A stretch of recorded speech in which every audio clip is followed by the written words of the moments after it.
Our prototype used a wire hanger as a tactile sensor, connected to a switch so that we could tell when we were touching the wall.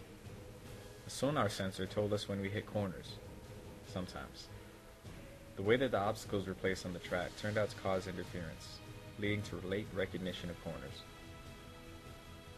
We had stayed up until about 6 a.m. the next day, eager to put in the necessary work to get the job done. Little did we know that this pattern would be repeated, and these extremely late nights were just the beginning.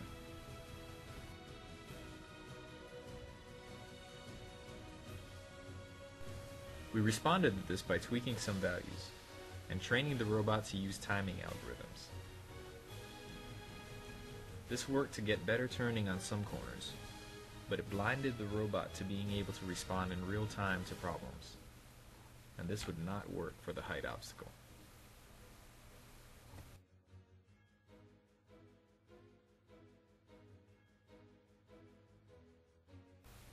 We added another wire sensor to the front of the robot, which acted as a bumper for those situations in which the robot hit obstacles or walls head-on. It would automatically back up, turn, and try again. This enabled us to complete laps successfully, but gave us nowhere near a desirable efficiency. It was too late to make such a major change to the design, but we had no choice. Our robot's performance was simply at an unacceptable level. It was midnight, and there were 3 days until the competition. An energy boost was needed, so we recalled a scene from a famous movie that seemed appropriate for our situation.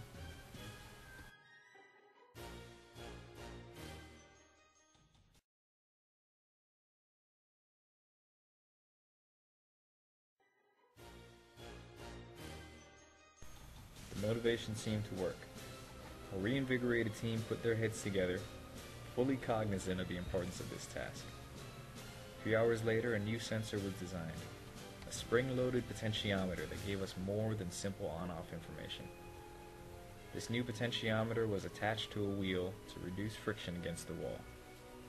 It required a bit more debugging and adjusting of the spring tension, but it was a giant leap forward.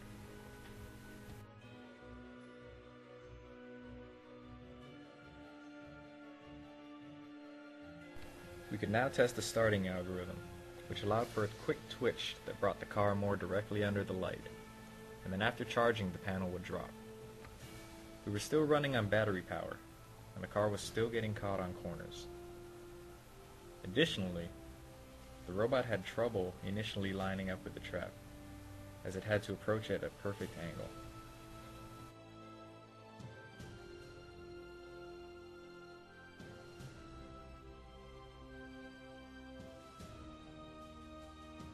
A trade-off had to be made, efficiency for reliability.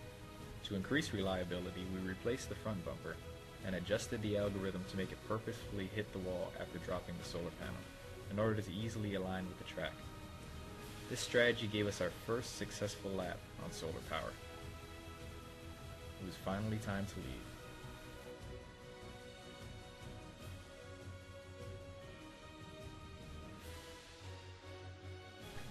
Not even the drive up would give us a break. My car, which apparently was suffering from several problems, decided to use this opportunity to stop working, leaving us stranded on the side of the interstate. Late at night, in 40-degree winds, with speeding trucks coming within inches of us, we decided to face this problem head-on.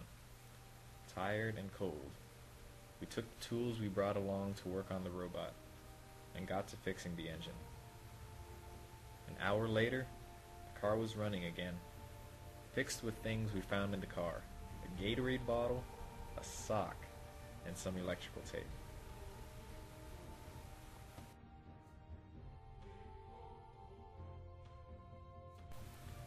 After finally arriving at the hotel, it was clear something was wrong.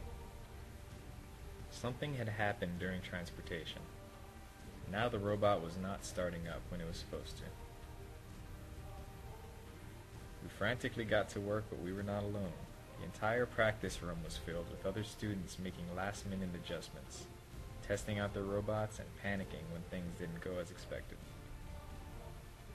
Competition organizers took notice too, Instead of kicking everyone out of the room at midnight, as described by the original schedule, they brought in coffee and let students stay all night.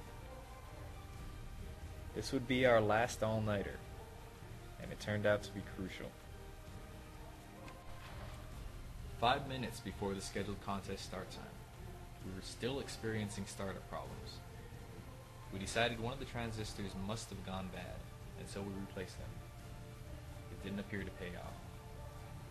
Mike decided to make sure everything was connected, and suddenly, it would have to do. It was contest time.